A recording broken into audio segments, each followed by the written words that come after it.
Welcome back everyone to episode 15 of Let's Play Advanced Tactics Gold. And in this episode I think we're going to be doing some bold things. Should be exciting. We're going to jump right into the action. So in the north, the very northmost part we can, our advance on Coutances has been very slow, but with this artillery I think we can actually get a lot of things done. So I'm going to do an artillery bombardment with my two best units, my two best artillery units. That means the most experienced ones. And we're going to see what we can do to shake up this massively protected hex. It's very scary, and the main goal here is I want to lower their readiness. Not because I want to attack them, but because I want to prevent them attacking me. And we can see how massively this has influenced their combat values.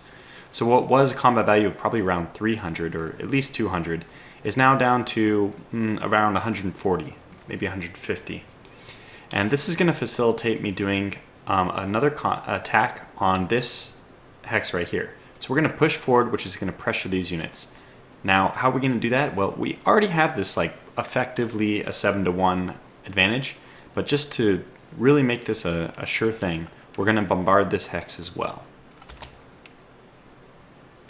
And actually, I don't want to use my best artillery, so I'm going to use actually the ones who are just given to our headquarters unit. So the greenest of our artillery. Just because anything they do is going to be probably more than enough. And we can even see the most green artillery has just decimated this unit, making it just, it's going to be a walk in the park for us to attack and blow through. And this is our world. Whoa! Well, spoke a little too quickly, didn't I? Well, 3 rangers for 6 rifles. I'll take that, especially because we're on the attack. So I'm happy with that. And we're going to move in. We're just going to try to occupy that hex. What's the danger here? Well, this unit can be attacked from 3 sides next turn. Obviously, this is not going to be a huge factor, but they probably have some kind of reinforcements they can move forward, possibly even here.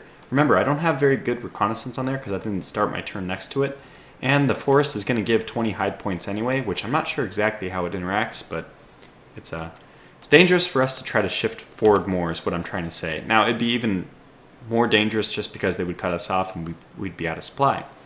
But just even moving forward on its own merit without taking into consideration the supply situation would be dangerous.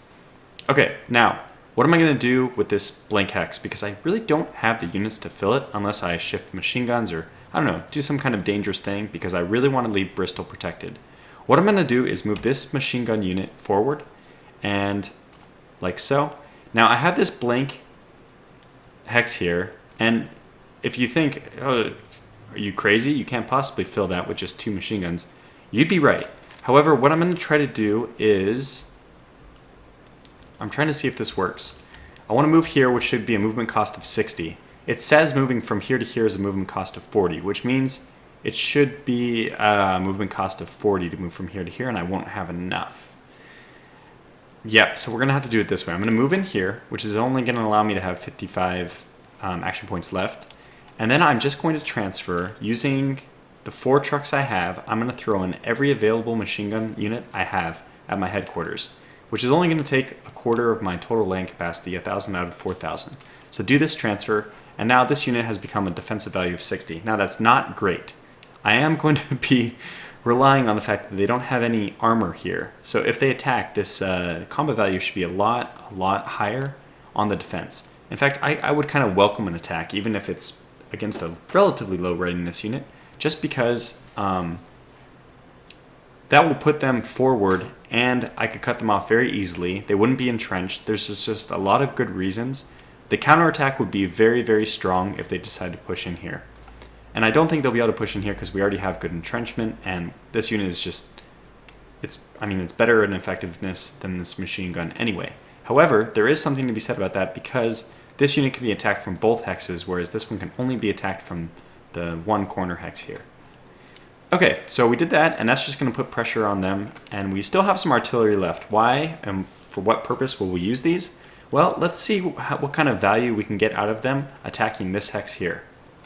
So let's do both of them attacking this hex, and if we get this low enough, I may consider a 4-sided attack on them. Whoa, we killed a mortar, that's nice.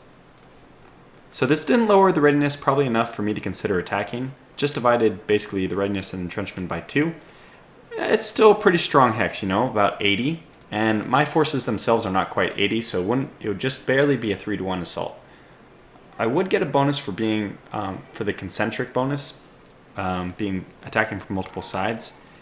However, I think it'll be easier for us just to wait and just wash and repeat on the next turn. That's what I think is going to be the best decision for us. Just continue bombarding them, and eventually we'll be killing off units and lowering their readiness and their entrenchment. All these factors will just lead to us being in a much better position to attack them.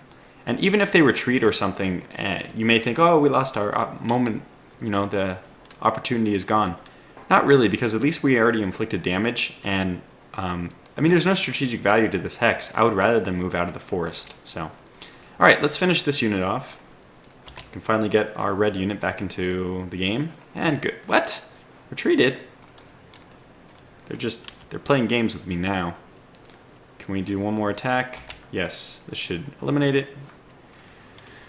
We're not going to move into there because this red unit wants to move further southeast. We want this unit to be moving into this area, really. This little exposed pocket is fine. I always can shift forces and push through this little, it's really just a crack in their lines. We also see this crack in the lines right here. Again, I don't know if I would want to push all the way into the low mountains just because these have hide points, and I'm not sure if there would be a unit there already. There's something to be said, though. This would expose York terribly, but there's something to be said about pushing this unit forward one, pushing this unit forward here. No. And pushing this unit here, which would still preserve our line and just leave this guy extended 1, 2, 3 out here. They'd easily be able to take over this forest hex, but one, that would mean that they'd have to move, which would lower their entrenchment. And two, that doesn't cut me off anyway, so it's not of strategic value for me to hold this hex anymore. And that does give us, it does allow us to posture at Nîmes very easily. Although this is not the ideal low mountain to posture at Nîmes because we'd have to cross a stream. And supply issues aside, attacking would be a little bit penalized. Okay, so we'll come back to this in a moment. Now we also have, we can play the unit cards, that's right. So, let's see. How did I want to go about this? Because I know I can move in here, but I want a machine gun to do that. Probably this. We'll definitely be in supply if we move there. We can do some switcheroo like this into here and this into there. Because this is definitely a more important hex to defend than this one, which can only be attacked from one unit. Whereas this one, although it is a stream crossing and we would prefer that, it still is a little more exposed. Also, we have a lot of attacks we can do in the south. So let's start there. I don't think I'm going to do any attacks here. I was thinking about it. What I've done off camera, by the way, is I sent all of our cities back to the gray. So I set their headquarters all to the Supreme headquarters. Which means the best thing about this is my artillery from now on is going to be piped directly to the Supreme headquarters, not all going to yellow. Because, let's be honest, yellow has more than enough artillery for the time being. So we're going to keep producing artillery, which means probably we need some more horses. But for now, and I think the horses are ready to move in places. Yes, the readiness is 55, so let's start piping them into places. 4 per. 4 for you. And 4 for you. Oh, you already have 4. 4 for you. Which is going to be the last of our artillery groups. Horses groups. Yeah, so we need more horses, definitely. I'll have to get on that, but let's create a new formation. And this one is also going to have this yellow headquarters. And we'll move our 4 artillery units in there. Good, so now we have, these were all done, so even the transferring is 75 readiness. It's not going to matter because that readiness will be recuperated by the time our next turn comes. And then this turn, we can't do anything with our political point situation. Oh, did I already do it? Did I already upgrade machine gun 2? I did at the end of last turn. So at the very end of this turn, we're going to just do a massive investment of our supply, which we don't have too much of a stockpile of, so we probably will need to increase production of supply for this one turn. Let's go ahead and maybe knock the Rangers down to 20 and increase our supply. I guess so. we'll even do this. We'll knock the Rangers down by quite a bit. And I'll probably compensate that. How will we compensate that? This one has some political points left over. Let's minimize the number of machine guns and get more political points. Here, well, we do want to keep a constant stream of submachine guns going in. So I think I'll leave this exactly how it is. It's fine. Staff is always good. Okay, that's fine. I definitely want to see this 50% political point production. And more staff is good. Supply. Okay, we'll probably do something here. So this is, let's drop this down to 20 and do more supply. Good. Okay, and then this will just keep mass producing tons of artillery. That's what we want. We do like the machine guns, although I did reduce them. We can see our production overview. We're only producing 10 machine guns now, 14 Rangers, 14 submachine guns, and a whole bunch of staff. We probably can knock down the stat. Where's our submachine guns? Probably don't need that many, actually. Yeah, I think, well, we do lose submachine guns from time to time. How many does our main headquarters have? Okay, not that many. I'll keep reducing them for the time being. They are going to be useful, so that's what our production is going to look like for this turn. Now, what do we want to do? We want to do some attacks here. Yeah. So the Germans, basically, they've overextended in the south a little too much, and they've left this crucial road to Velberg open. We can see that 13, 1, 2, these are really low supplies. And even if I push forward here, they can't really backtrack very easily because they have this river, this marsh. There's a lot of standing in their way. So what I want to do is do an attack here with these two units, and then these units can actually cross, so I can leave these spaces blank, which means that after this unit attacks here, I can have a unit here attack this 2, and then this final unit can attack this 1, which will set us up with this, this, and this. So we're just going to push out a little bit more, which is going to increase the pressure on these units to withdraw. In fact, I'm not even sure they'll be able to withdraw because we'll almost be cutting them off. And there'll be so much zone of control pressure, I'm not sure they'll have the action points to move out. Especially because these guys might be already cut off from supply. And forcing their supply to go through a marsh and then through a river is definitely not going to help that anymore. So let's get started. The only downside to this is attacking with this unit. It will lower the entrenchment of this unit. Actually, maybe I will go ahead and play a charge card here. And let's use it on this one unit. Where are we? We want to use it. Oh, he's not red. Well, we could use it. Where else would we possibly even want to attack with red? I don't think anywhere. Yeah, I don't think we need to use that. We'll instead be using it from this guy. He can play charge. And I think the most important one is going to be this guy, so let's select. He increased the combat effectiveness by 16%. I still don't know what kind of negative capabilities it has, but whatever. So this guy is a little bit better on attack, and we're going to have him just one-on-one. Hopefully he's successful with not too many casualties. Okay, not starting off great, not starting off very good at all. Boy. Wow, we did not succeed. Now, we did create a lot of casualties. 22 dead. We lost 13. They lost a truck. It's about even. I'd call it a wash. So they actually withdrew from the hex even. Which means I could move in, just not with this unit. How will I do this?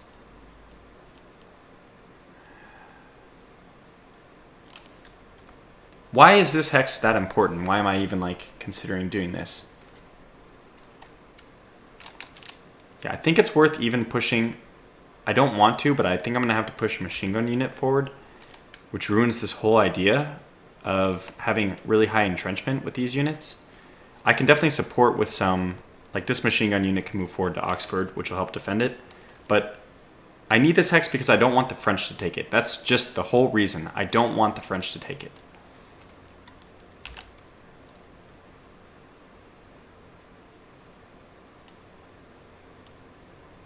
So we'll have to do it.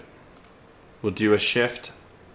I'll take the lower experience unit into this hex. Actually, no, I'll take the higher experience unit because it's more likely to be attacked. I will be able to defend. I'll be able to defend them both, actually, so we're okay. Because we're going to be able to push a lot of troops forward. All right. I probably should have just helped with the attack with the submachine gun. In hindsight, well, hindsight's 20/20, right? So, okay, well, let's keep going. So I want to attack this unit with this guy. I actually wanted to attack him with the other one, but that's fine. Okay, good. So we have 6-1. I'll take those odds. That's much better. And we're going to push in. And now we want to do an attack with this guy on this guy, which is going to be the hardest. I mean, I don't know why that was a supposedly attack of 1. Maybe our values, the reconnaissance on that hex wasn't good enough. So let's hope that this works. Not off to a great start. Okay, getting better. 5-6 is not what I want to see. That's actually not in our favor, but at least we acquired the hex. And we can attack further. Oh, this is very interesting. How far out of supply are we getting? We're not. Amazing. But it's 92 here and it's 87 here. So pushing onto here is definitely going to put him slightly out of supply. He has over a round left, which means I think we're going to do it. This attack is going to just put so much pressure on their units. We know we can move forward. We're definitely going to. And this guy can move forward as well. Oh, he can move. He can move there. That's excellent. Then that secures it. We'll definitely do this attack. The follow-up attack, their readiness should be extremely low. Let's just finish them off. Ah, incredible, incredible. I don't know why that was 1-1. It should have been, like, we're starting at a readiness of 92 and they're starting at a readiness of 8 with 7 times less units. I'm not sure about that one, game. I'm not so sure. Okay. This also does threaten the staff, and if you can get into combat versus staff, you're in excellent shape, because not only do they have the combat effectiveness of half of an infantry, but they even have 2/3 of the hit points, so they just get slaughtered by other infantry. Basically, if they stick around, we're going to attack. Alright, so here we go. We've pushed in, and now we need to keep distributing forces, like so. We can move this unit in here. Does he need to move anywhere else? We could double secure here, but I don't think we need to. We can move this machine gun in here. So now this unit is free to move wherever he wants. This is all good. I think this line is perfect. There was something to be said about reinforcing this line, right? But I guess I've decided not to do that. And I think we'll see the Germans pulling back a little bit. Like, look at this pocket. We're really creating a nice pocket. If we can close it off at all, we'll cut off a lot of German units. Now, unfortunately, I kind of want the Germans to be doing well because they're really pushing in against the Russians. And that's important because the Russians are already really pushing hard against the French. So I don't really know who I want to win, but I mean, obviously I'm rooting for me more than anybody else. Okay. I mean, shucks, I wanted to get through more than one turn, and here we are, already almost at 20 minutes, but there's just been a lot to do. Okay, let's see, do we need to do anything else? At least let's try to keep this episode as short as possible, if we can only do one. Let's move this unit. I think I'm going to move this unit. Which one did I grab? Oh, I grabbed this one. Oh, I have 2 units who are behind lines. Okay, that is interesting. That means this one should definitely move forward. But where is forward? Should he actually move south to support this area? Okay, let's do that. Let's move him south, and we'll move this guy north. This is all fine. Yeah. So move him here. And that means that this guy can move here. Is he out of supply? No. And this guy can move here. Great. So everything we wanted to get done has been accomplished. We even have this guy who can move up, and he can also defend there. Perfect. Now, because we aren't playing any cards with this guy, I am going to do all those transfers. Yes, I'll lose my hand cards. That's fine. And how's his staff level? Oh, 146. He's doing just fine. And this guy's staff level, 120. And finally, let's check him. Where is he? He's buried here. 126. So we're doing excellent on staff. Okay. All right, so let's end the turn and then see. I just want to double check, make sure I got everything.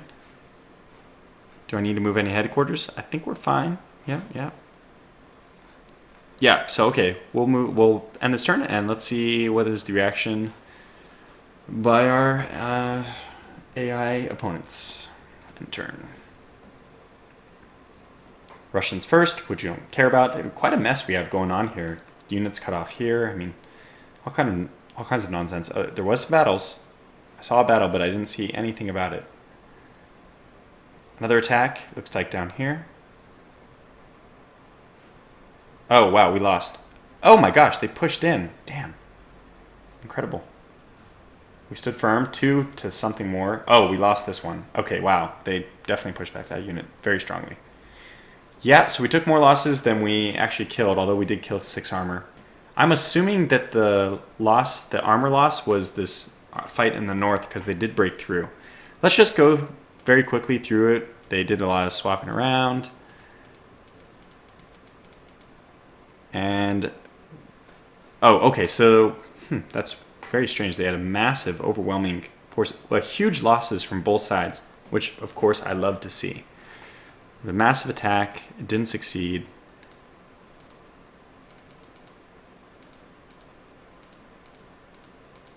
Lots of moving. And this is the attack where they broke through. I guess this is probably where they lost some armor. 1 armor, wow. Wow, we were decimated.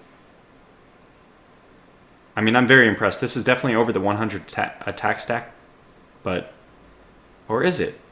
Yeah, armor cars are much more than just 2. I think they're like 6 attack stack, but they just obliterated our riflemen and moved in and cut off our damn, whatever.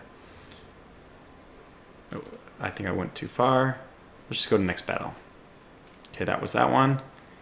And down here, they did try to break back, but it was just 3 armor cars lost, 20 rifles to our 2 machine guns. It's fine. They're not going to be able to break through against my forest, but they were able to eliminate a ton of my rangers, only at the cost of 4 riflemen. And that is a massive, massive defeat. I'm actually really surprised that this is just a really, really, really terrible, just awful battle for us. They attacked with 8 armor cars and 6 riflemen and obliterated 42 of my rangers. We're probably going to need to invest in some kind of anti-tank soon. Okay, so that's the battle. That's how everything went.